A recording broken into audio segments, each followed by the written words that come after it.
આજના ઓનલાઈન ક્લાસમાં આપ સર્વેનું અહીં સ્વાગત છે। આજના અંગ્રેજીના ક્લાસમાં આપણે ગ્રામરના પોઈન્ટ વિશે અભ્યાસ કરવો છે અને આ ગ્રામરના પોઈન્ટનું નામ છે ડાયરેક્ટ ઇન્ટુ ઇનડાયરેક્ટ સ્પીચ। ફરીવાર બોલું છું, આ પોઈન્ટનું નામ છે ડાયરેક્ટ ઇન્ટુ ઇનડાયરેક્ટ સ્પીચ। ધોરણ 12 માં આ પ્રશ્ન ક્વેશ્ચન નંબર 51 સેક્શન ડી માં 4 માર્ક્સમાં પૂછાય છે। તો આ ડાયરેક્ટ ઇન્ટુ ઇનડાયરેક્ટ સ્પીચનો જે પોઈન્ટ છે તેના કેટલાક નિયમો છે, જે નિયમોની ચર્ચા કરીને આપણે એક્ઝામ્પલ તરફ આગળ વધવાનું છે। તો સૌથી પહેલા વિદ્યાર્થી મિત્રો, અહીંયા ડાયરેક્ટ ઇન્ટુ ઇનડાયરેક્ટ સ્પીચમાં એક સેન્ટેન્સ આપેલું છે। એ સેન્ટેન્સને આપણે જોઈએ છીએ। રુદ્ર said to Vishwa, I always pray to Kana। ફરી વખત સેન્ટેન્સ બોલું છું। રુદ્ર said to Vishwa, I always pray to Kana। તો હવે વિદ્યાર્થી મિત્રો, આ જે ડાયરેક્ટ સ્પીચનું વાક્ય છે તેને આપણે ઇનડાયરેક્ટ સ્પીચમાં ફેરવવું હોય તો કેટલાક એના નિયમો આપણી પાસે હોવા જોઈએ। તો સૌપ્રથમ વાત કરીએ તેમાં રુદ્ર છે તે રિપોર્ટર છે। રિપોર્ટર એટલે કે બોલનાર। તો આ વાક્ય છે તેમાં રુદ્ર રિપોર્ટર છે, તેને આપણે બોલનાર કહેશું। ત્યાર પછી said to ને આપણે રિપોર્ટિંગ વર્બ કહેશું। રિપોર્ટિંગ વર્બ પછી આવશે લિસનર। તો લિસનર માં આ વાક્યમાં વિશ્વ આપેલું છે, તો જે આ સેન્ટેન્સ છે તેમાં રિપોર્ટર તરીકે રુદ્ર, રિપોર્ટિંગ વર્બ તરીકે said to અને લિસનર તરીકે આપેલું છે વિશ્વ। ત્યાર પછી અલ્પવિરામ અને અવતરણ ચિહ્નની વચ્ચે જે વાક્ય આપેલું છે તેને આપણે ડાયરેક્ટ સ્પીચ અથવા તો ઇનડાયરેક્ટ સ્પીચ અથવા તો રિપોર્ટેડ સ્પીચ કહેશું। અને આ વાક્યમાં ds અથવા rs તરીકે આપેલું છે I always pray to Kana। તો વિદ્યાર્થી મિત્રો, રિપોર્ટર, રિપોર્ટિંગ વર્બ તેમજ લિસનર અને રિપોર્ટેડ સ્પીચ આ ડાયરેક્ટ સ્પીચને આપણે ઇનડાયરેક્ટ સ્પીચમાં ફેરવવાનું છે। તો એના માટેના કેટલાક નિયમો છે। તો સૌથી પહેલા ડાયરેક્ટ ઇન્ટુ ઇનડાયરેક્ટ સ્પીચમાં 5 પ્રકારના વાક્યોનો સમાવેશ થાય છે। ડાયરેક્ટ ઇન્ટુ ઇનડાયરેક્ટ સ્પીચમાં 5 પ્રકારના વાક્યોનો સમાવેશ થાય છે, જેમાં સૌપ્રથમ આવે છે વિધાન વાક્ય, બીજા નંબરે છે પ્રશ્નાર્થ વાક્ય, ત્રીજા નંબરે છે ઉદ્ગાર વાક્ય, ચોથા નંબરે છે આજ્ઞાર્થ વાક્ય અને પાંચમા નંબરે છે લેટ અને લેટ્સ વાળા વાક્ય। તો આવી રીતે ડાયરેક્ટ ઇનડાયરેક્ટ સ્પીચમાં 5 પ્રકારના વાક્યોનો સમાવેશ થાય છે, જેમાં પ્રથમ નંબરે આવશે વિધાન વાક્ય, બીજા નંબરે આવશે પ્રશ્નાર્થ વાક્ય, ત્રીજા નંબરે આવશે ઉદ્ગાર વાક્ય, ચોથા નંબરે આવશે આજ્ઞાર્થ વાક્ય અને પાંચમા નંબરે આવશે લેટ અને લેટ્સ વાળા વાક્ય। તો હવે આપણે જોઈએ તો કે ડાયરેક્ટ સ્પીચમાંથી ઇનડાયરેક્ટ સ્પીચમાં ફેરવવું હોય તો આપણે વાક્યનો પ્રકાર કયો છે એ ખ્યાલ કેવી રીતે આવશે? તો સૌપ્રથમ વાત કરીએ વિધાન વાક્યની। તો વિધાન વાક્યની શરૂઆત છે વાક્યની શરૂઆત કર્તા વિભક્તિથી થયેલી હશે। વાક્યની શરૂઆત કર્તા વિભક્તિથી હશે તે વાક્યનો પ્રકાર બનશે વિધાન વાક્ય। ત્યાર પછી બીજું વાક્ય છે પ્રશ્નાર્થ વાક્ય। આ વાક્ય આપણા માટે એકદમ સરળ રહેશે, કારણ કે આ પ્રશ્નાર્થ વાક્યમાં આપણે ખ્યાલ આવી જ જશે, કારણ કે પ્રશ્નાર્થ વાક્યમાં વાક્યની પાછળ ક્વેશ્ચન માર્ક એટલે કે પ્રશ્નાર્થ ચિહ્ન આપેલું જ હશે। તો આ વાક્ય આપણા માટે સરળ રહેશે। વાક્યની પાછળ જો ક્વેશ્ચન માર્ક હોય તે વાક્યનો પ્રકાર બનશે પ્રશ્નાર્થ વાક્ય। પણ આપણે યાદ રાખવું પડશે, કારણ કે પ્રશ્નાર્થ વાક્યમાં 2 પ્રકારના વાક્યનો સમાવેશ થશે। પ્રશ્નાર્થ વાક્યમાં 2 પ્રકારના વાક્યનો સમાવેશ થશે, જેમાં એક વાક્ય આવશે WH વાળા વાક્યો, બીજું વાક્ય આવશે WH વગરના વાક્યો એટલે કે વિધાઉટ WH। ત્યાર પછી વાત કરીએ આપણે ત્રીજા પ્રકારના વાક્યો ઉદ્ગાર વાક્યો। તો ઉદ્ગાર વાક્ય માટે આપણે પ્રશ્નાર્થ વાક્યની જેમ જ આપણને ખ્યાલ આવી જશે, વાક્યના અંતમાં અથવા વાક્યની વચમાં આપણને ઉદ્ગાર ચિહ્નની નિશાની આપેલી હશે। પણ ખાસ ધ્યાન રાખવું પડશે, કારણ કે પ્રશ્નાર્થ વાક્યની જેમ ઉદ્ગાર વાક્યની શરૂઆત પણ વોટ અને હાઉ થી થઈ શકે છે। જો પ્રશ્નાર્થ ચિહ્નની નિશાની હોય તો વાક્યનો પ્રકાર બનશે પ્રશ્નાર્થ, ઉદ્ગારની નિશાની હોય તો વાક્યનો પ્રકાર બનશે ઉદ્ગાર. એ સિવાય વોટ અને હાઉ થી શરૂઆત ન હોય તો ઉદ્ગાર દર્શક શબ્દોથી પણ એની શરૂઆત થઈ શકે, જેમાં અલ્લાહ આવી શકે, વાવ આવી શકે, હુર્રા આવી શકે. તો વિદ્યાર્થી મિત્રો, આ પ્રકારે આપણે બે પ્રકારના વાક્યોને ડિવાઈડ કરવાના છે. જો વાક્યની પાછળ ક્વેશ્ચન માર્ક હોય તો પ્રશ્નાર્થ વાક્ય, વાક્યની પાછળ ઉદ્ગાર ચિહ્ન હોય તો ઉદ્ગાર વાક્ય. ત્યાર પછી ચોથા નંબરના વાક્યો સૌથી આઈએમપી વાક્યો, જે આપણે સૌથી વધુ મહત્વના છે. ડાયરેક્ટ ઇનડાયરેક્ટ સ્પીચમાં જો સૌથી વધુ મહત્વના વાક્યો હોય એ ચોથા પ્રકારના વાક્યો છે, જેને આપણે આજ્ઞાર્થ વાક્ય કહીએ છીએ. અને આજ્ઞાર્થ વાક્યને અંગ્રેજીમાં ઇમ્પેરેટિવ સેન્ટેન્સીસ કહેવામાં આવે છે. અને ટૂંકમાં આ વાક્યના નામ પરથી જ આનો પ્રકાર પડેલો છે. આજ્ઞાર્થ વાક્ય એટલે આમાં આજ્ઞા કરેલી હોય. આજ્ઞા એટલે કઈ રીતે? તો કે આપણને કોઈ ચોક્કસ વિનંતીથી, કોઈ હુકમથી અથવા સલાહથી આપણને માર્ગદર્શન આપવામાં આવે. આજ્ઞાર્થ વાક્યને અંગ્રેજીમાં ઇમ્પેરેટિવ સેન્ટેન્સ કહેવામાં આવે છે. આ વાક્યની શરૂઆત લગભગ, પ્લીઝ, કાઇન્ડલી જેવા શબ્દથી થયેલી હશે. ફરી વખત આજ્ઞાર્થ વાક્યની શરૂઆત પ્લીઝ, કાઇન્ડલી જેવા શબ્દોથી થયેલી હશે. અને જો આ વાક્યની શરૂઆત પ્લીઝ અને કાઇન્ડલી જેવા શબ્દોથી ન હોય તો વાક્યની શરૂઆત વર્બ એટલે કે ક્રિયાપદથી થયેલી હશે. ખાસ યાદ રાખજો, આજ્ઞાર્થ વાક્યમાં જો વાક્યની શરૂઆત પ્લીઝ અને કાઇન્ડલી જેવા શબ્દોથી ન થયેલી હોય તો તે વાક્યની શરૂઆત વર્બ એટલે કે ક્રિયાપદથી થયેલી હશે. ત્યાર પછી પાંચમા પ્રકારના વાક્યો છે લેટ અને લેટ્સ વાળા વાક્યો. તો આ પ્રકારે વિદ્યાર્થી મિત્રો ડાયરેક્ટ ઇન્ટુ ઇનડાયરેક્ટ સ્પીચમાં 5 પ્રકારના વાક્યોનો સમાવેશ થાય છે, જેમાં વિધાન વાક્ય, પ્રશ્નાર્થ વાક્ય, ઉદ્ગાર વાક્ય, આજ્ઞાર્થ વાક્ય અને લેટ્સ વાળા વાક્યોનો સમાવેશ થાય છે. હવે આપણા માટે સૌથી આઈએમપી ફેરફાર કઈ રીતે કરવા? અહીંયા આઈએમપી જે લખેલું છે એની નીચે 3 નિયમો આપેલા છે, જેમાં સૌથી પહેલો નિયમ, જ્યારે આપણે ડાયરેક્ટ માંથી ઇનડાયરેક્ટ સ્પીચમાં વાક્યને ફેરવશું ત્યારે સૌપ્રથમ યાદ રાખવાનું આર એટલે રિપોર્ટર, એલ એટલે લિસનર. આર એટલે રિપોર્ટર, એલ એટલે લિસનર. ક્યારે પણ રિપોર્ટર તેમજ લિસનરમાં ફેરફાર થતા નથી. વિદ્યાર્થી મિત્રો ખાસ યાદ રાખજો, ડાયરેક્ટ સ્પીચમાંથી ઇનડાયરેક્ટ સ્પીચમાં ફેરવતી વખતે રિપોર્ટર એટલે કે બોલનાર, લિસનર એટલે કે સાંભળનાર માં ક્યારે પણ ફેરફાર થતા નથી. જે આપેલા હશે તેના તે જ રાખવાના છે. ફોર એક્ઝામ્પલ, અહીંયા રિપોર્ટર તરીકે રુદ્ર, લિસનર તરીકે વિશ્વ આપેલું છે, તો અહીંયા રુદ્રનું રુદ્ર, વિશ્વનું વિશ્વ જ રહેશે. એમાં કોઈ પણ જાતના ચેન્જીસ, ફેરફાર આપણે બનાવવાના નથી. ત્યાર પછી બીજો નિયમ એવું કહે છે આરવી એટલે કે રિપોર્ટિંગ વર્બ. રિપોર્ટિંગ વર્બમાં વાક્યના આધારે ફેરફાર કરવાના છે. તો આપણને પ્રશ્ન થાય કે વાક્યના આધારે એટલે કેવી રીતે ફેરફાર? તો અત્યારે આપણે વાત કરી કે વાક્યના પ્રકાર કેટલા છે? 5 પ્રકારના વાક્ય: ઉદ્ગાર વાક્ય, વિધાન વાક્ય, પ્રશ્નાર્થ વાક્ય, આજ્ઞાર્થ વાક્ય, લેટ અને લેટ્સ વાળા વાક્ય. તો બીજો નિયમ પણ આપણને તે જ કહેવા માંગે છે કે વાક્યના આધારે રિપોર્ટિંગ વર્બમાં તેમજ ડાયરેક્ટ સ્પીચ તેમજ રિપોર્ટેડ સ્પીચમાં ફેરફાર કરવાના થશે. અને ત્રીજો નિયમ પણ આવો છે, ડાયરેક્ટ સ્પીચ તેમજ રિપોર્ટેડ સ્પીચમાં રિપોર્ટર તેમજ લિસનર પ્રમાણે ફેરફાર કરવા. તો અહીંયા જે પહેલું સેન્ટેન્સ આપેલું છે રુદ્ર સેડ ટુ વિશ્વ, તેમાં જે અલ્પવિરામ અને અવતરણ ચિહ્નનું જે વાક્ય છે અહીંયા આપેલું છે આઈ ઓલવેઝ પ્રે ટુ કાના. આ જે વાક્ય છે તેને આપણે ડીએસ પણ કહી શકીએ, આરએસ પણ કહી શકીએ. ડીએસ એટલે ડાયરેક્ટ સ્પીચ, આરએસ એટલે રિપોર્ટેડ સ્પીચ. આ સેન્ટેન્સમાં આપણે બોલનાર અને સાંભળનાર પ્રમાણે ફેરફાર બનાવવાના થાય છે. બોલનાર અને સાંભળનાર આપણા માટે સૌથી વધુ મહત્વનું રહેશે. હવે આપણને ખ્યાલ આવી જાય કે વાક્યનો પ્રકાર કયો છે. ત્યાર પછી આપણે એક નવા નિયમ પર આગળ વધીએ છીએ. સૌથી પહેલા આપણે વાક્ય વાંચશું. વાક્ય વાંચ્યા બાદ એમાં રિપોર્ટર લિસનર કોણ છે તેની માહિતી મેળવશું.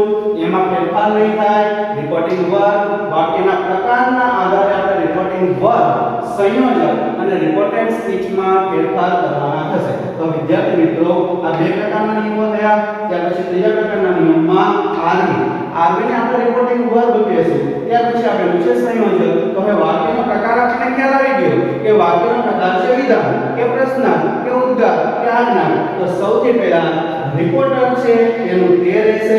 ત્યાર પછી સેડ ટુ એટલે કે રિપોર્ટિંગ વર્બ એટલે કે આરવી. તો આરવી માં ફેરફાર થાય જો વાક્ય વિધાન વાક્ય હોય તો સેડ ટુ નું આપણે ટોલ્ડ કરવું પડશે. વિદ્યાર્થી મિત્રો વાક્યની શરૂઆત કર્તા વિભક્તિથી એટલે કે વિધાન વાક્ય હોય તો વિધાન વાક્યમાં reporting verb said to told બનાવવું પડશે. ત્યાર પછી લિસનર નું લિસનર. અને વિદ્યાર્થી મિત્રો ખાસ યાદ રાખવાનું કે ડાયરેક્ટ સ્પીચમાંથી ઇનડાયરેક્ટ સ્પીચમાં ફેરવતી વખતે અલ્પવિરામ અને અવતરણ ચિહ્ન જેની નિશાની નીકળી જાય છે અને તેની જગ્યાએ સંયોજક મૂકવાનું આવશે. તો હવે આપણે ખ્યાલ છે કે વાક્યની શરૂઆત કર્તા વિભક્તિથી હોય તો સેડ ટુ રિપોર્ટિંગ વર્બનું ટોલ્ડ થશે અને સંયોજક તરીકે અવતરણ ચિહ્ન અને અલ્પવિરામ કાઢીને સંયોજક તરીકે વિધાન વાક્યમાં ધેટ મૂકવાનું આવશે. તો આના પરથી વિદ્યાર્થી મિત્રો આપણે એવું કહી શકીએ કે જ્યારે ડાયરેક્ટમાંથી ઇનડાયરેક્ટ સ્પીચમાં ફેરવવું હોય તો સૌપ્રથમ રિપોર્ટર આવશે.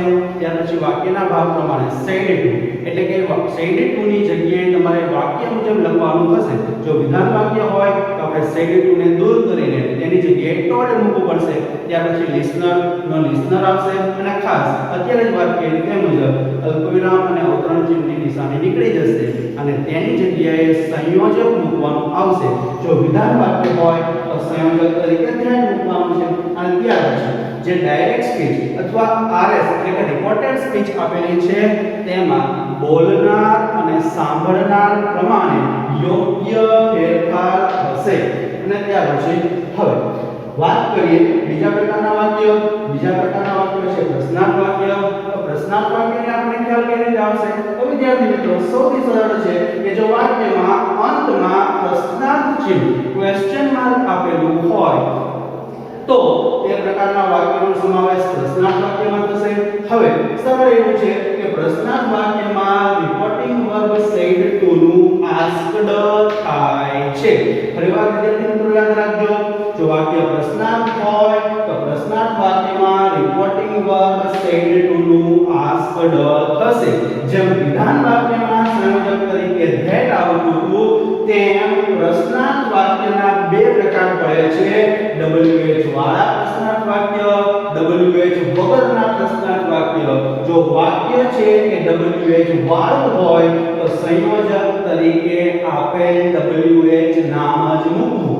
who હોય તો who, what હોય તો what, when હોય તો when, how હોય તો how. પણ વિદ્યાર્થી મિત્રો વાક્યની શરૂઆત એમિઝા, was were, shall will, has had, do does, did જેવા શબ્દોથી થયેલી હોય તે વાક્યનો પ્રકાર બનશે વિધાઉટ WH એટલે કે WH વગરના. તો ખાસ એ વાક્યમાં સંયોજક તરીકે આપણે if અથવા whether મૂકવાનું થશે.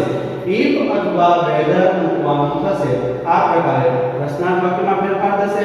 ત્યાર પછી રિપોર્ટેડ સ્પીચમાં બોલનાર અને સાંભળનાર મુજબ ફેરફાર થશે. પણ એક સૌથી આઈએમપી યાદ રાખવા જેવો નિયમ કે જ્યારે ડાયરેક્ટ સ્પીચમાં વાક્ય પ્રશ્નાર્થ આપેલું હોય અને એને ઇનડાયરેક્ટ સ્પીચમાં ફેરવતા હોય ત્યારે આપણે પ્રશ્નાર્થ વાક્યનું વિધાન વાક્યમાં રૂપાંતર કરવાનું થશે. એટલે કે પ્રશ્નાર્થ વાક્યનું વિધાન વાક્ય બનાવવાનું થશે. ત્યાર પછી ત્રીજા નંબરના વાક્યો છે ઉદ્ગાર વાક્ય. તો હમણાં જ કીધું તેમ કે આપણે ખ્યાલ કેવી રીતે આવશે કે વાક્યનો પ્રકાર કેવો છે? તો ઉદ્ગાર વાક્ય હોય તો વાક્યના વચમાં અથવા વાક્યના અંતમાં ઉદ્ગારની નિશાની આપેલી હશે અને વાક્યની શરૂઆત શેનાથી થયેલી હશે? તો કે what શબ્દ હોય, how શબ્દ હોય એ સિવાય ઉદ્ગાર દર્શક શબ્દોથી વાક્યની શરૂઆત હશે. ઉદ્ગાર દર્શક શબ્દો એટલે કયા? તો કે વાવ હોઈ શકે, અલ્લાહ હોઈ શકે, હોરા હોઈ શકે. આવા ઉદ્ગાર દર્શક શબ્દો જો અહીં લખેલા છે what, how અથવા અલ્લાહ, વાવ, હોરા જેવા શબ્દોથી વાક્યની શરૂઆત હોય, વાક્યમાં ઉદ્ગારની નિશાની આપેલી હોય તે વાક્યનો પ્રકાર બનશે ઉદ્ગાર. એમાં ખાસ યાદ રાખવાનું, ઉદ્ગાર વાક્યમાં જ્યારે આપણે ડાયરેક્ટમાંથી ઇનડાયરેક્ટ સ્પીચમાં ફેરફાર કરીએ છીએ ત્યારે રિપોર્ટિંગ વર્બ સેડ ટુ નું એક્સક્લેમ વિથ થાય છે. એક્સક્લેમ વિથ થાય છે ત્યાર પછી વાક્યના ભાવ પ્રમાણે આપણે શબ્દ મૂકવાનો થશે. અને ખાસ સૌથી આઈપી નિયમ, ઉદ્ગાર વાક્યમાં પણ સંયોજક તરીકે ધેટ જ મૂકવામાં આવે છે. વિધાન વાક્યમાં પણ સંયોજક તરીકે ધેટ આવે છે, ઉદ્ગાર વાક્યમાં પણ સંયોજક તરીકે ધેટ આવે છે. એટલે આપણે યાદ રાખવું પડશે. અને હવે સૌથી મહત્વના એવા વાક્યો આજ્ઞાર્થ વાક્યો. આજ્ઞાર્થ વાક્યને અંગ્રેજીમાં ઇમ્પેરેટિવ સેન્ટેન્સ કહીએ છીએ. આજ્ઞાર્થ વાક્યની શરૂઆત પ્લીઝ, કાઇન્ડલી અથવા તો ક્રિયાપદ એટલે કે વર્બથી થયેલી હશે. અને આમાં ખાસ રિપોર્ટિંગ વર્બ સેડ ટુ નું વાક્ય પ્રમાણે લખવાનું થશે. જો વાક્ય આજ્ઞાર્થ વાક્ય વિનંતી માટેનું છે તો રિપોર્ટિંગ વર્બ સેડ ટુ નું રિક્વેસ્ટેડ થશે. વાક્યનો પ્રકાર હુકમ દર્શાવતો છે તો સેડ ટુ નું ઓર્ડર્ડ થશે. અને સલાહદર્શક ભાવ છે તો રિપોર્ટિંગ વર્બ સેડ ટુ નું એડવાઇઝ લખવો પડશે. વિદ્યાર્થી મિત્રો પરિવાર સાંભળજો. આજ્ઞાર્થ વાક્યમાં વાક્યના ભાવ પ્રમાણે રિપોર્ટિંગ વર્બ સેડ ટુ નું લખવામાં આવશે. જો વિનંતીનો ભાવ હોય તો રિક્વેસ્ટેડ લખવો પડશે. હુકમનો ભાવ હોય તો ઓર્ડર્ડ લખવો પડશે. સલાહનો ભાવ હોય તો એડવાઇઝ લખવો પડશે. અને હવે મિત્રો આ વાક્યમાં સંયોજક આપણે શું મૂકવું? તો જો ડોન્ટ થી વાક્યની શરૂઆત થયેલી હોય, વિદ્યાર્થી મિત્રો ડોન્ટ થી શરૂઆત થયેલી હોય તો સંયોજક તરીકે આજ્ઞાર્થ વાક્યમાં નોટ ટુ મૂકવું પડશે. પણ જો વાક્યની શરૂઆત પ્લીઝ, કાઇન્ડલી કે વર્બ થી થયેલી છે તો વિદ્યાર્થી મિત્રો સંયોજક તરીકે ટુ લખવાનું આવશે. અને હવે વિદ્યાર્થી મિત્રો 4 પ્રકારના વાક્યો થયા. ત્યાર પછી 5મા પ્રકારના વાક્યો સૌથી સરળ છે, જે વાક્યના પ્રકારનું નામ છે લેટ અને લેટ્સ વાળા વાક્યો. તો વિદ્યાર્થી મિત્રો આમાં પણ અત્યાર સુધી જેમ આપણે રિપોર્ટિંગ વર્બ સેડ ટુ અને સંયોજકમાં ફેરફાર કરેલો છે તેમ પણ આ વાક્યમાં ફેરફાર થશે. વાક્યની શરૂઆત લેટ અથવા લેટસ થી થયેલી હોય તો 5મા પ્રકારના વાક્યો બનશે. અને આપણા માટે સરળ છે કે રિપોર્ટિંગ વર્બ સેડ ટુ નું બંને વાક્યમાં સજેસ્ટેડ થાય છે. લેટ અને લેટ્સ વાળા વાક્યમાં રિપોર્ટિંગ વર્બ સેડ ટુ નું સજેસ્ટેડ થશે. અને જો વાક્યની શરૂઆત ડાયરેક્ટ સ્પીચમાં વાક્યની શરૂઆત લેટ થી થયેલી હોય તો સંયોજક તરીકે ટુ લેટ મૂકવું પડશે. પણ જો વાક્યની શરૂઆત લેટ્સ અથવા લેટસ થી થયેલી છે, વિદ્યાર્થી મિત્રો વાક્યની શરૂઆત લેટ્સ અથવા લેટસ થી થયેલી છે તો સંયોજક તરીકે ધેટ આવશે. ત્યાર પછી લેટસ અથવા લેટ્સ ને કાઢીને ધે શુડ લખવો પડશે. તો અહીં સુધી આપણે 5 પ્રકારના વાક્યો, 5 પ્રકારના વાક્યમાં રિપોર્ટિંગ વર્બ શું આવે, સંયોજક શું આવે, વાક્યની શરૂઆત કેવી રીતે થયેલી હોય, વાક્યને ઓળખવા કેવી રીતે તેની વાત કરી. ત્યાર પછી ડાયરેક્ટ ઇનડાયરેક્ટ સ્પીચનું હાર્ટ ગણાય છે, હૃદય ગણાય છે તેવા એક પોઈન્ટની આપણે વાત કરવી છે. ડાયરેક્ટ ઇનડાયરેક્ટ સ્પીચમાં જો એનો હાર્ટ ગણાતું હોય તેવી વસ્તુ છે તેનો ચાર્ટ. હવે ચાર્ટ મુજબ જ ડાયરેક્ટ ઇનડાયરેક્ટ સ્પીચમાં ફેરફાર થાય છે. તો આપણે બ્લેકબોર્ડમાં પણ આ ચાર્ટને વચમાં જ લખેલો છે જેથી આપણને ખ્યાલ આવી શકે કે આ સૌથી વધુ આઈએમપી છે. તો અહીંયા સૌપ્રથમ તમને ધ્યાન આવશે આઈ, મી, માય, માયસેલ્ફ એ પ્રકારની લાઈન આપેલી છે. ચાર્ટમાં સૌપ્રથમ line I, me, my, myself આપેલું છે. વિદ્યાર્થી મિત્રો આ લાઈન હંમેશા આર માટે જ હોય છે. આર એટલે કે રિપોર્ટર અને રિપોર્ટર એટલે કે બોલનાર. સમગ્ર લાઈન છે એ બોલનાર માટે જ હોય છે. ફરી વખત કહું છું આઈ, મી, માય, માયસેલ્ફ વાળી લાઈન હંમેશા રિપોર્ટર એટલે કે બોલનાર માટે જ હોય છે. ત્યાર પછી નીચેની લાઈન આપેલી છે યુ, યોર, યોરસેલ્ફ. આ લાઈન હંમેશા એલ એટલે કે લિસનર અને લિસનર એટલે કે સાંભળનાર. તો મિત્રો આ બીજી લાઈન છે હંમેશા સાંભળનાર માટે હશે. ડાયરેક્ટ માંથી ઇનડાયરેક્ટ સ્પીચમાં ફેરવતી વખતે પ્રથમ નામ હશે એ રિપોર્ટર હશે, બીજું નામ હશે એ લિસનર લિસનર હશે. તો આ પ્રકારના વાક્યોમાં રિપોર્ટર અને લિસનર માટેના શબ્દોનો સમાવેશ થાય છે. ત્યાર પછી ત્રીજા નંબરે જે લાઈન છે he, him, his, himself. આ જે ત્રીજી નામ છે એ બાજુમાં લખેલું છે b for boy. boy એટલે કે છોકરો. તો જે આ લાઈન છે he વાળી તે હંમેશા પુરુષ એટલે કે નર જાતિ માટે વપરાશે. ત્યાર પછી નીચેની લાઈન છે she, her, herself. તો વિદ્યાર્થી મિત્રો આ જે ત્રીજી લાઈન છે એની બાજુમાં લખેલું છે g for girl એટલે કે છોકરો. તો આ જે લાઈન છે એ હંમેશા બહેનો માટે જ વપરાશે. અને હવે આ ચાર્ટ છે એમાં સૌથી આઈએમપી બે લાઈનનો સમાવેશ થાય છે અને બે લાઈનમાં છે we, us, ourselves. વી વાળી લાઈન છે બહુવચન વાળી લાઈન છે.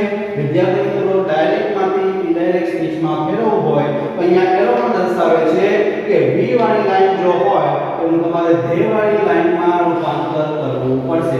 જો તમને વી આપેલું હોય તો વી નું ધે થશે, અસ આપેલું હોય તો અસ નું ધ્યાન થશે, અવર આપેલું હોય તો અવર નું ધ્યાન થશે અને ourselves આપેલું હોય તો તમારે themselves બનાવવાનું થશે. તો આ જે ચાર્ટ છે એ આપણે યાદ રાખવો પડશે. ફરી વખત I, me, my, myself બોલનાર માટે હશે, you, your, yourself સાંભળનાર માટે હશે, he, him, his, himself કોઈ છોકરા માટે હશે, કોઈ પુરુષ જાતિ માટે હશે, she, her, herself એ કોઈ બેન માટે હશે. અને ખાસ યાદ રાખવા જેવું we, us, ourselves નું ડાયરેક્ટ માંથી ઇનડાયરેક્ટ સ્પીચમાં રૂપાંતર કરતી વખતે ધે વાળી લાઈનને આપણે ધ્યાનમાં લેવાની થશે.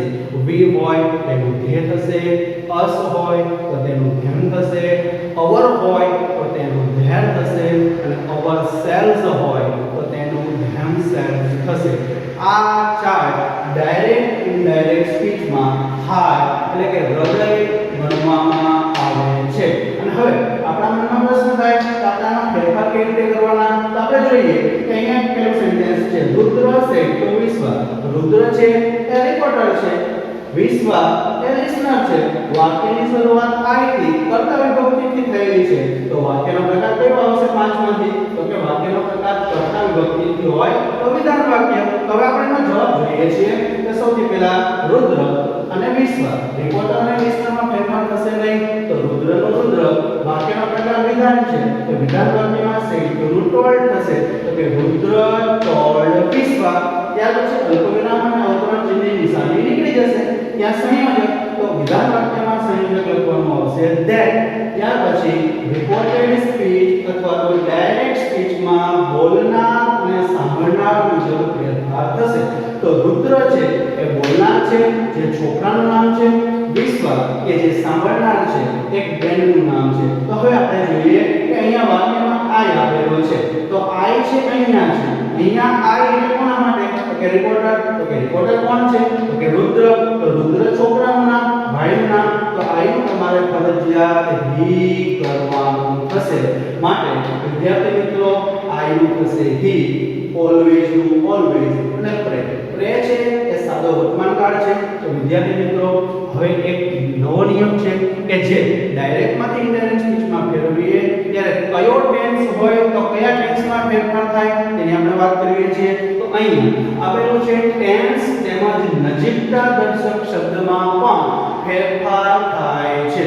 વિદ્યાર્થી મિત્રો ડાયરેક્ટ સ્પીચમાંથી ઇનડાયરેક્ટ સ્પીચમાં ફેરવતી વખતે ટેન્સ તેમજ નજીકતા દર્શક શબ્દોને દૂરતા દર્શક શબ્દમાં ફેરવવામાં આવે છે. તો સૌપ્રથમ આપણે વાત કરીએ છીએ કે કયો ટેન્સ હોય તો કયો ટેન્સ થાય? તો જ્યારે ડાયરેક્ટ સ્પીચમાં સાદો વર્તમાનકાળ આપેલો હોય તો સાદા વર્તમાનકાળનું ઇનડાયરેક્ટ સ્પીચમાં સાદો ભૂતકાળ થશે. સાદો વર્તમાનકાળ હોય તો સાદો ભૂતકાળ થશે. જો વર્તમાનકાળ એટલે કે બીજા પ્લસ ક્રિયાપદનો ing વાળું રૂપ હોય તો ઇનડાયરેક્ટ સ્પીચમાં ચાલુ વર્તમાનકાળનો ચાલુ ભૂતકાળ થશે.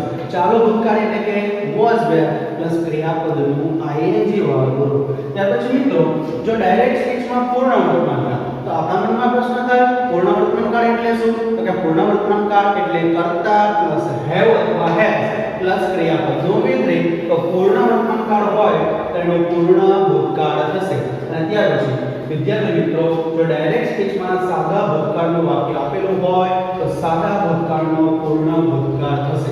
ત્યાર પછી ડાયરેક્ટ સ્પીચમાં પૂર્ણ ભૂતકાળ જ હોય તો ઇનડાયરેક્ટ સ્પીચમાં પૂર્ણ ભૂતકાળનો પૂર્ણ ભૂતકાળ જ રહેશે. તો આપણા માટે ત્રણ ટેન્સ મહત્વના છે. છેલ્લા ત્રણ પૂર્ણ ભૂતકાળ, પૂર્ણ ભૂતકાળ, પૂર્ણ ભૂતકાળ. તો આપણા મનમાં પ્રશ્ન થાય કે પૂર્ણ ભૂતકાળ એટલે શું? તો ભૂતકાળનો પણ ભૂતકાળ એટલે પૂર્ણ ભૂતકાળ. પૂર્ણ ભૂતકાળ માટે આપણે યાદ ફક્ત એટલું જ રાખવાનું છે કે કર્તા વિભક્તિ પછી ફરજિયાત હેડ હેડ પ્લસ ક્રિયાપદનું V3 મૂકવાનું આવશે. આપણને ખ્યાલ જ છે કે ક્રિયાપદના ત્રણ રૂપ આવે છે, V1, V2 અને V3. તો પૂર્ણ ભૂતકાળમાં ક્રિયાપદનું V3 અને પ્લસ હેડ લખવાનું આવશે. તો આ છે ડાયરેક્ટ સ્પીચમાંથી ઇનડાયરેક્ટ સ્પીચમાં ફેરવવામાં ટેન્સમાં ફેરફાર આ રીતે થશે. અને બીજું એક લખેલું છે કે નજીકતા દર્શક શબ્દોમાં ફેરફાર. તો આપણા મનમાં પ્રશ્ન થાય નજીકતા દર્શક શબ્દો એટલે કયા? તો જે આપણે અભ્યાસ કરીએ છીએ નજીકતા દર્શક શબ્દો એટલે કે ટુડે આપેલું હોય તો એનો ધેટ ડે થાય, યસ્ટરડે આપેલું હોય તો પ્રીવિયસ ડે થાય, ટુમોરો આપેલું હોય તો નેક્સ્ટ ડે થાય. એ સિવાય ડાયરેક્ટ સ્પીચમાંથી ઇનડાયરેક્ટ સ્પીચમાં જ્યારે આપણે વાક્યને રૂપાંતર કરીએ છીએ ત્યારે એમિઝાર આપેલું હોય તો વોઝ વેર થાય, હેવેઝ આપેલું હોય તો હેડ થશે, શેલ આપેલું હોય તો શુડ વુડ થશે, કેન આપેલું હોય તો કુડ થશે, ધીસ આપેલું હોય તો ધેટ થશે. આ રીતે નજીકતા દર્શક શબ્દમાં, ટેન્સમાં, રિપોર્ટિંગ વર્બમાં, સંયોજકમાં, રિપોર્ટર અને લિસનર મુજબ વાક્ય એટલે કે રિપોર્ટેડ સ્પીચ તેમજ ડાયરેક્ટ સ્પીચમાં ફેરફાર કરવાના થશે. તો હવે વિદ્યાર્થી મિત્રો, અત્યાર સુધીમાં આપણે ડાયરેક્ટ માંથી ઇનડાયરેક્ટ સ્પીચમાં ફેરવવા માટેના નિયમો જોયા. તો હવે ત્યાર પછી આપણે ડાયરેક્ટ માંથી ઇનડાયરેક્ટ સ્પીચમાં વાક્યને કઈ રીતે ફેરવી શકાય તે માટેના એક્ઝામ્પલ જોઈએ છીએ. તો હવે હમણાં જે જોયું તેમાં થોડો જોઈએ કે તેમાં 5 પ્રકારના વાક્યો. સૌપ્રથમ વિધાન વાક્ય, પ્રશ્નાર્થ વાક્ય, આજ્ઞાર્થ વાક્ય અને ઉદ્ગાર વાક્ય. તો આપણે જોઈએ છીએ કે આ પહેલા પ્રકારના વાક્યમાં વાક્યની શરૂઆત થાય એટલે કે કર્તા વિભક્તિથી થયેલી છે. જો વાક્યની શરૂઆત કર્તા વિભક્તિથી હોય તો વાક્યનો પ્રકાર બનશે વિધાન વાક્ય. રિપોર્ટર તેમજ લિસનરમાં ફેરફાર થશે નહીં. સૌપ્રથમ ફેરફાર રિપોર્ટિંગ વર્બ સેટ ટુમાં વાક્યના ભાવ પ્રમાણે થશે. ત્યાર પછી બીજો ફેરફાર સંયોજક મૂકવામાં આવશે અને ત્રીજો રિપોર્ટેડ સ્પીચ અથવા તો ડાયરેક્ટ સ્પીચનું ઇનડાયરેક્ટ સ્પીચમાં રૂપાંતર કરવાનું આવશે. તો જે પ્રથમ સેન્ટેન્સ છે એને આપણે ડાયરેક્ટમાંથી ઇનડાયરેક્ટ સ્પીચમાં ફેરવીએ છીએ. તો સૌપ્રથમ રિપોર્ટર ધ્વનિ તો ધ્વનિતનું ધ્વનિત. ત્યાર પછી સેડ ટુ એટલે કે રિપોર્ટિંગ વર્બ વાક્યનો પ્રકાર વિધાન વાક્ય છે માટે સેડ ટુ નું ફરજિયાત ટોલ્ડ કરવાનું થશે. ટોલ્ડ થઈ જાય ત્યાર પછી લિસનર. તો ખ્યાલ જ છે કે રિપોર્ટર અને લિસનરમાં ફેરફાર થશે નહીં. તો અહીં ધ્વનિતનું ધ્વનિત અને જીગુનું જીગુ. ત્યાર પછી અલ્પવિરામ અને અવતરણ ચિહ્નની નિશાની નીકળી જશે અને તેની જગ્યાએ આપણે સંયોજક મૂકવાનું આવશે. જો વિધાન વાક્ય હોય તો રિપોર્ટિંગ વર્બ સેડ નું ટોલ્ડ થશે અને સંયોજકમાં ધેટ લખવાનું આવશે. ત્યાર પછી જે RS અથવા તો DS છે તેમાં ખાસ રિપોર્ટર અને લિસનર પ્રમાણે ફેરફાર થશે. તો તમે જોઈ શકો છો કે પ્રથમ વાક્યમાં I આપેલું છે. તો હવે આપણે જોઈએ છીએ I એટલે કે I, me, myself બાજુમાં આપેલું છે. આ લાઈન છે કોના માટે હશે? રિપોર્ટર એટલે કે બોલનાર. આ સેન્ટેન્સમાં બોલનાર કોણ છે? ધ્વનિત એટલે કે ભાઈનું નામ, છોકરાનું નામ. તો છોકરા માટેની લાઈન કઈ છે? તો કે ત્રીજા નંબરની. તો તમે જોઈ શકો છો I છે, I નું આપણે he કરવાનું થશે. તો વિદ્યાર્થી મિત્રો અહીંયા I નું he થશે. ત્યાર પછી એમિઝાર નું વોઝ વેર કરવાનું થશે. તો અહીંયા M છે, M નું આપણે વોઝ અથવા વેર બનાવવાનું થશે. પણ he, she, it બીજો પુરુષ એકવચન હોય તો તેની સાથે વોઝ આવશે માટે M ની જગ્યાએ વોઝ આવશે. અને ત્યાર પછી વોચિંગ નું વોચિંગ જ રહેશે. અને હવે હમણાં આપણે ટેન્સ નું જોયું કે ચાલુ વર્તમાનકાળ હોય તો ચાલુ વર્તમાનકાળનો કયો ટેન્સ થશે? તો કે ચાલુ વર્તમાનકાળનો ચાલુ ભૂતકાળ થશે. તો વિદ્યાર્થી મિત્રો જુઓ એમિઝાર પ્લસ ક્રિયાપદનું ing વાળો રૂપ એટલે ચાલુ વર્તમાનકાળ અને વોઝ વેર પ્લસ ક્રિયાપદનું ing વાળો રૂપ એટલે ચાલુ ભૂતકાળ. અહીંયા ઓટોમેટિકલી ચાલુ વર્તમાનકાળમાંથી ચાલુ ભૂતકાળમાં ટ્રાન્સફર પણ થઈ ગયેલું છે. ત્યાર પછી ટીવીનું ટીવી. અને ખાસ યાદ રાખવા જેવું કે નજીકતા દર્શક શબ્દને આપણે દૂરતા દર્શકમાં ફેરવવાના થશે. તો અહીં પ્રથમ સેન્ટેન્સમાં જે નામ આપેલું છે તે નામનું આપણે ધ્યાન કરવાનું થશે. ધ્યાનનો સ્પેલિંગ છે THEN. અહીંયા બે ધ્યાન આવે છે, એક થાનવાળું ધ્યાન પણ આવે છે. થાનવાળા ધ્યાનનો સમાવેશ કમ્પેરેટિવ ડિગ્રીમાં થાય છે, જ્યારે નામનું ધ્યાન એટલે કે પછીવાળું THEN બનાવવાનું થશે. તો વિદ્યાર્થી મિત્રો, પહેલા સેન્ટેન્સનો આન્સર છે ધ્વનિ told Jigu that he was watching TV then. તો આ પ્રથમ નંબરનું વાક્ય વિધાન વાક્ય હતું. ત્યાર પછી બીજું વાક્ય છે the teacher said to Raj. બીજા સેન્ટેન્સમાં રિપોર્ટર તરીકે ટીચર છે, રિપોર્ટિંગ વર્બમાં said to આપેલું છે, લિસનરમાં રાજ એટલે કે ભાઈનું નામ આપેલું છે. ત્યાર પછી અલ્પવિરામ અને અવતરણ ચિહ્ન પછીનો પહેલો શબ્દ છે when. તો હવે વાક્યમાં આપણે આગળ વધીએ છીએ. when પછી છે will you visit to school. અને વિદ્યાર્થી મિત્રો, વાક્યના અંતમાં તમે જોઈ શકો છો ક્વેશ્ચન માર્ક પ્રશ્નાર્થ ચિહ્ન આપેલું છે. તો આપણને ઓટોમેટિકલી ખ્યાલ આવી જશે કે 5 પ્રકારના વાક્યમાંથી આ વાક્ય કયા પ્રકારનું છે. આ પ્રકારના વાક્યનો પ્રકાર છે પ્રશ્નાર્થ વાક્ય. તો પ્રશ્નાર્થ વાક્યના નિયમો યાદ કરીએ. સૌપ્રથમ રિપોર્ટર અને લિસનરમાં કોઈ પણ જાતના ફેરફાર નહીં. પ્રશ્નાર્થ વાક્ય હોય તો said to નું આસ્પદ થશે અને સંયોજક તરીકે if અથવા આપેલ WH શબ્દ લખવાનો થશે. જો વાક્યની શરૂઆત એમિઝા, રોઝવેટ, સેલ્વિન, હેવેઝેટ, ડુ ડઝ, ડીડ થી હોય તો if આવશે. પણ વાક્યની શરૂઆત when, why, what, how જેવા શબ્દોથી હોય તો સંયોજક તરીકે તેનો તે શબ્દ જ આવશે. અને ત્યાર પછી પ્રશ્નાર્થ વાક્યનું મનમાં વિધાન વાક્ય બનાવવાનું થશે. તો આટલા પ્રશ્નાર્થ વાક્ય માટેના નિયમો છે.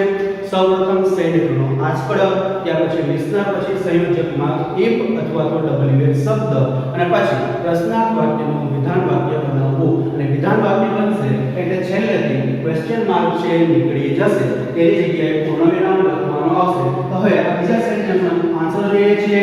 રિપોર્ટરમાં ક્યારે પણ ફેરફાર નહીં કરવાના. ટીચર છે તો ટીચરનું ટીચર, said to વાક્યનો પ્રકાર પ્રશ્નાર્થ છે માટે said to નું થશે asked, said to નું થશે asked.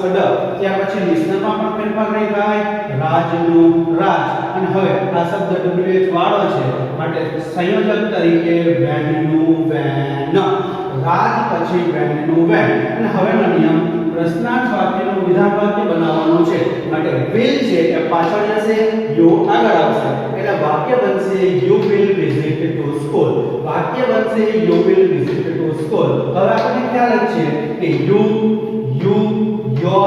yourself હંમેશા listener એટલે કે સાંભળનાર માટે હોય. તો આ વાક્યમાં સાંભળનાર તરીકે કોણ છે? તો કે સાંભળનાર તરીકે રાજ છે. રાજ પણ કોનું નામ છે? ભાઈનું નામ છે. માટે you નું ફરજિયાત he જ લખવાનું થશે. અહીંયા you નું થશે he. ત્યાર પછી will છે, will નું ભૂતકાળનું રૂપ થશે would. અને સાદા કાળમાં કોઈ પણ મોડેલ ઓક્સિલરીઝ નું ભૂતકાળનું રૂપ થાય ત્યાર પછી ક્રિયાપદનું મૂળ રૂપ લખવાનું આવશે. માટે would પછી visit નું visit અને to school નું to school. તો વિદ્યાર્થી મિત્રો, આ રીતે પ્રશ્નાર્થ વાક્યનો જવાબ આપણે બનાવવાનો થશે, જેના જવાબમાં રિપોર્ટરમાં ટીચરનું ટીચર, said to નું asked, લિસનરમાં રાજનું રાજ, વાક્ય WH વાળું છે, when થી શરૂઆત છે માટે સંયોજક તરીકે when નું when. અને પ્રશ્નાર્થ વાક્યનું વિધાન વાક્ય you છે સાંભળનાર માટે, રાજ ભાઈનું નામ છે માટે he, will નું would, visit નું visit, to school નું to school. તો હવે વિદ્યાર્થી મિત્રો, ત્રીજા પ્રકારનું વાક્ય છે. જે ત્રીજા પ્રકારના વાક્યમાં Sheetal said to Rakesh what a beautiful saree it is. તો આપણે જોઈએ છીએ કે આ સેન્ટેન્સનો પ્રકાર કયો છે? પ્રશ્નાર્થ છે, આજ્ઞાર્થ છે, લેટ વાળું છે, વિધાન છે. જોડાકારનો નથી. તો આપણે જોઈએ છીએ કે વાક્યની શરૂઆત what થી થયેલી છે અને વાક્યની અંતમાં ઉદ્ગારની નિશાની આપેલી છે. તો વાક્યનો પ્રકાર છે ઉદ્ગાર વાક્ય બનશે. અને ઉદ્ગાર વાક્ય હોય તો સૌપ્રથમ ફેરફાર છે રિપોર્ટિંગ વર્બમાં આવશે. રિપોર્ટિંગ વર્બ એટલે said to. ત્યાર પછી ફેરફાર આવશે સંયોજકમાં. તો અહીંયા શીતલ છે રિપોર્ટર છે, said ટુ રિપોર્ટિંગ વર્બ છે, રાકેશ છે લિસ્નર છે અને વાક્યનો પ્રકાર છે ઉદ્ગાર વાક્ય છે. હવે આપણા માટે એકદમ સરળ રહેશે. રિપોર્ટર અને લિસ્નર તો એમના, તો અહીંયા જે રિપોર્ટર તરીકે શીતલ છે તો શીતલનો શીતલ. ત્યાર પછી વાક્યનો પ્રકાર ઉદ્ગાર વાક્ય છે, તો ઉદ્ગાર વાક્ય હોય તો તમારે રિપોર્ટિંગ વર્બમાં એક્સક્લેમ શબ્દ લખવાનો આવશે. તો અહીંયા said ટુ નું એક્સક્લેમ લખવાનું થશે. ત્યાર પછી લિસ્નરમાં રાકેશનો રાકેશ. ત્યાર પછી ખાસ યાદ રાખવાનું કે ઉદ્ગાર વાક્યમાં પણ સંયોજક તરીકે that લખવામાં આવે છે. ઉદ્ગાર વાક્યમાં પણ સંયોજક તરીકે that લખવામાં આવે છે. ત્યાર પછી ઉદ્ગાર વાક્યનું પણ વિધાન વાક્ય થશે. ઉદ્ગારદર્શક શબ્દો તેમજ what અને how જેવા શબ્દો નીકળી જશે. ઉદ્ગાર વાક્યનું જ્યારે આપણે ઇન્ડાયરેક્ટ સ્પીચમાં ફેરફાર કરશું ત્યારે ઉદ્ગારદર્શક શબ્દો તેમજ what અને how જેવા શબ્દો નીકળી જશે અને ઉદ્ગાર વાક્યનું વિધાન વાક્ય થશે. તો આ વાક્યનું વિધાન વાક્ય થશે it is શબ્દ જે પાછળ છે એને આપણે શરૂઆતમાં લેવાના થશે. it is શબ્દ જે પાછળ છે એને શરૂઆતમાં લેવાના થશે તો it નું it રહેશે. અને હવે નિયમ એલિઝા હોય એનું was were થશે. તો અહીંયા is છે તો it is નું થશે was. બ્યુટીફુલ સારીનું બ્યુટીફુલ સારી. તો આ પ્રકારે ઉદ્ગાર વાક્યનો આપણે જવાબ બનાવવાનો થશે. અને છેલ્લે ઉદ્ગાર વાક્ય આપણે વિધાન બનાવેલું છે માટે ઉદ્ગારની ચિહ્નની નિશાની નીકળી જશે અને એની જગ્યાએ પૂર્ણ વિરામ લખવામાં આવશે. તો કયા પ્રકારના વાક્ય હતા? પહેલું છે વિધાન વાક્ય, બીજું છે પ્રશ્નાર્થ વાક્ય, ત્રીજું છે ઉદ્ગાર વાક્ય. અને હવે હમણાં આપણે વાત કરેલી કે વાક્યની શરૂઆત પ્લીઝ, કાઇન્ડલી અથવા ક્રિયાપદથી હોય તે વાક્યનો પ્રકાર બનશે આજ્ઞાર્થ વાક્ય. તો ચોથા વાક્યને આપણે જોઈએ છીએ Paresh sir said to the students. તો અહીંયા પરેશ સર છે તે રિપોર્ટર છે, said to છે તે રિપોર્ટિંગ વર્બ છે, સ્ટુડન્ટ છે તે લિસનર એટલે કે સાંભળનાર છે. અને હવે વાક્યની શરૂઆત ઓપન થી થયેલી છે. ઓપન એટલે ક્રિયાપદ. હવે ક્રિયાપદ હોય તો વાક્યનો પ્રકાર કયો આવશે? આજ્ઞાર્થ વાક્ય. જો આજ્ઞાર્થ વાક્ય હોય તો સૌપ્રથમ said to નું વાક્યના ભાવ પ્રમાણે ફેરફાર થશે. અહીં જો વિનંતીનો ભાવ હોય તો said to નું રિક્વેસ્ટેડ થશે, હુકમનો ભાવ હોય તો said to નું ઓર્ડર થશે અને સલાહનો ભાવ હોય તો said to નું એડવાઇસ કરવાનું આવશે. અને ખાસ આજ્ઞાર્થ વાક્યમાં સંયોજક તરીકે શું મૂકવું? જો વાક્યની શરૂઆત don't થી થયેલી હોય તો not to મૂકવું. પણ જો વાક્યની શરૂઆત આજ્ઞાર્થ વાક્યમાં વાક્યની શરૂઆત પ્લીઝ, કાઇન્ડલી અથવા તો ક્રિયાપદથી હોય તો સંયોજક તરીકે ટુ મૂકવું. તો અહીંયા હવે આ ચોથા વાક્યનો આપણે જવાબ જોઈએ છીએ. રિપોર્ટર અને લિસ્નરમાં ક્યારે પણ ફેરફાર થશે નહીં માટે પરેશ સરનો પરેશ સર. ત્યાર પછી said to સાહેબ છે એ હુકમ પણ કરી શકે, સલાહ પણ આપી શકે માટે આપણે ઓર્ડર પણ મૂકી શકાય છે, એડવાઇસ પણ મૂકી શકાય છે. અહીં આપણે રિપોર્ટિંગ વર્બમાં ઓર્ડર્ડ રાખીએ છીએ. Paresh sir ordered the students. અહીંયા રિપોર્ટર લિસ્ટના રિપોર્ટિંગ વર્બ આવી ગયું. ત્યાર પછી સંયોજક. તો હવે વાક્યની શરૂઆત ક્રિયાપદથી છે માટે આજ્ઞાર્થ વાક્યમાં સંયોજક ટુ લખવાનું આવશે. સંયોજક પછી ક્રિયાપદ. તો આપણને ખ્યાલ જ છે ટુ છે ઇન્ફિનિટિવ છે અને ઇન્ફિનિટિવ સાથે ક્રિયાપદનું V1 લખવાનું આવે છે માટે ઓપન અને ઓપન. અને હવે આપણને કન્ફ્યુઝન થશે કે યોર નું શોધો. તો યોર છે હંમેશા કોના માટે હશે? તો કે યુ યોર યોરસેલ્ફ એ હંમેશા લિસનર માટે હશે. લિસનર એટલે સાંભળનાર. પણ અહીંયા તો સ્ટુડન્ટ્સ આપેલું છે, નથી ભાઈનું નામ નથી બહેનનું નામ. તો હવે આ જે સ્ટુડન્ટ છે તે બહુવચન છે. બહુવચન છે માટે તેનો સમાવેશ ધ્યેયવાળી લાઈનમાં થશે. તો જો વિદ્યાર્થી મિત્રો યોર છે એ ત્રીજા ક્રમે છે, બહુવચન છે માટે ધ્યેયવાળી લાઈનનો ઉપયોગ થશે માટે ફરજિયાત આપણે યોર નું ધ્યેય કરવું પડશે. યોર નું ધ્યેય થશે અને ત્યાર પછી મેથ્સ બુક નું મેથ્સ બુક રહેશે. તો આ પ્રમાણે આજ્ઞાર્થ વાક્યનો ફેરફાર થશે. ત્યાર પછી પાંચમા પ્રકારનું વાક્ય છે જેમાં રિપોર્ટર તરીકે રવિ છે, રિપોર્ટિંગ વર્બમાં said to છે, લિસનરમાં રુદ્ર છે અને વાક્યની શરૂઆત આપેલી છે લેટ્સ થી. તો હવે વાક્યનો પ્રકાર કયો બનશે? વિધાન બનશે, પ્રશ્નાર્થ બનશે, ઉદ્ગાર બનશે, આજ્ઞાર્થ બનશે કે લેટ અથવા લેટ્સ થી બનશે? તો વિદ્યાર્થી મિત્રો જુઓ, કર્તા વિભક્તિ નથી એટલે વિધાન નથી, પ્રશ્નાર્થ ચિહ્ન ક્યાંય નથી એટલે પ્રશ્નાર્થ નથી, ઉદ્ગાર ચિહ્નની નિશાની નથી, ઉદ્ગાર પણ નથી નથી, પ્લીઝ કાઇન્ડલી કે ક્રિયાપદ જેવો શબ્દ પણ નથી, એટલે કે આજ્ઞા પણ નથી, પણ અહીંયા લેટ્સ આપી દેલું છે, માટે આ પ્રકારનો વાક્ય બનશે લેટ્સ વાળા. તો લેટ્સ વાળા વાક્ય હોય તો રિપોર્ટરમાં રવિનું રવિ, ત્યાર પછી said to નું suggested લખવાનું થશે. suggested પછી રુદ્રનું રુદ્ર, અને ખાસ યાદ રાખવાનું કે જ્યારે લેટ્સ વાળું વાક્ય હોય તો સંયોજક તરીકે that આવશે, લેટ્સ નીકળી જશે અને એનું they should બનાવવાનું થશે, માટે that they should. અને should છે એ ભૂતકાળ છે, માટે go નું go, to visit નું to visit, અને મુંબઈ નું મુંબઈ. તો વિદ્યાર્થી મિત્રો, આ પ્રકારે આપણે ડાયરેક્ટ માંથી ઇનડાયરેક્ટ સ્પીચના જે સેન્ટેન્સ છે એને ફેરવી શકીએ છીએ. અને આપણે ખાસ યાદ રાખવું પડશે કે આપણે ધોરણ 12 ની પરીક્ષામાં ડાયરેક્ટ ઇનડાયરેક્ટ સ્પીચનો પ્રશ્ન સેક્શન ડી માં 51 ના પ્રશ્નમાં 4 માર્ક્સમાં પૂછાય છે, કે જેમાં ડાયલોગ